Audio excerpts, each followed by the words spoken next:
এই চার ধরনের মহিলা যতই তারা ঘরের মধ্যে ইবাদত করবে, যদি স্বামীর প্রতি মহব্বত না থাকে কখনোই জান্নাতে প্রবেশ করতে পারবে না। রাসূল পাক সাল্লাল্লাহু আলাইহি সাল্লাম যখন মেরাজের রজনীতে গেলেন, যখন রাসূল পাক সাল্লাল্লাহু আলাইহি সাল্লাম জাহান্নাম পরিদর্শন করতেছেন, তখন একজন স্ত্রী নারীকে দেখলো, একজন মহিলাকে দেখলো, তার জিহ্বার সাথে বেঁধে তাকে ঝুলন্ত অবস্থায় রেখেছে।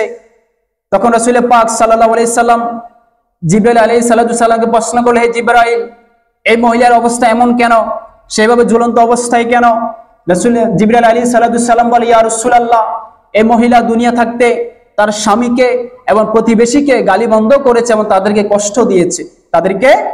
কষ্ট দিয়েছে, রাসূল পাক সাল্লাল্লাহু আলাইহি সাল্লাম যখন আরেকটু সামনে গেলেন, তখন একজন মহিলাকে দেখলেন তার স্তনের সাথে তাকে ঝুলন্ত অবস্থায় রেখেছে।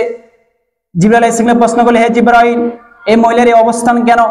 তখন জিবরাইল আলাইহিস সালাম বলে, ইয়া রাসূলুল্লাহ, এই মহিলা স্বামীর বিনা অনুমতিতেই তাকে অন্যকে স্তন দান করেছে, বিনা অনুমতিতেই।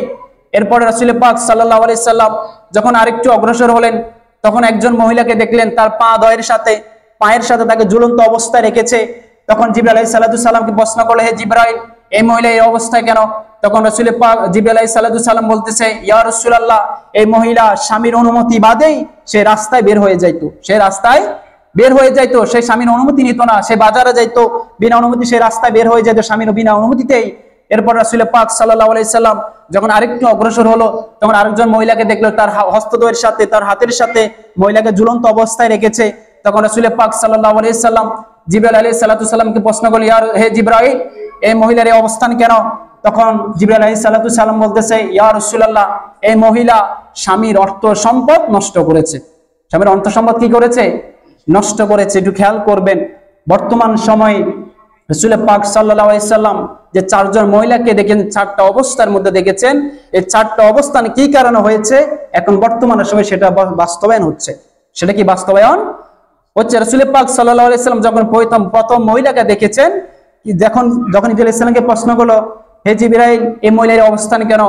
তখন বলতেছে কি, সে তার জিহ্বা দ্বারা তার স্বামীকে কষ্ট দিয়েছে। এখন কি বর্তমান মহিলারা স্বামীকে কষ্ট দেয় না? তাদের জবান এত খারাপ হয়ে গিয়েছে যে তাদের জবান দ্বারা রাসূল পাক সাল্লাল্লাহু আলাইহি ওয়াসাল্লাম নিষেধ করেছে যে স্ত্রীর গলা যেন স্বামীর গলা থেকে উঁচু না হয়, স্ত্রীর গলা যেন কি স্বামীর কথার উঁচুতে না হয়। এখন তো পুরুষদের গলা, স্বামীদের গলা হয় নিচু আর স্ত্রীদের গলা হয় উঁচু। অথচ আল্লাহ রাসূল সাল্লাল্লাহু আলাইহি ওয়াসাল্লাম কঠোরভাবে নিষেধ করেছেন যে স্ত্রীর গলা হবে স্বামীর কথার চেয়ে নিচু। এখন বর্তমান কি কথা বলবে, তো এখন গালি বন্ধ করে স্বামীর সাথে ব্যবহার করে, গালি বন্ধ করে কি স্বামীর সাথে ব্যবহার করে। এই স্ত্রী লোক কখনোই জান্নাতে প্রবেশ করবে না।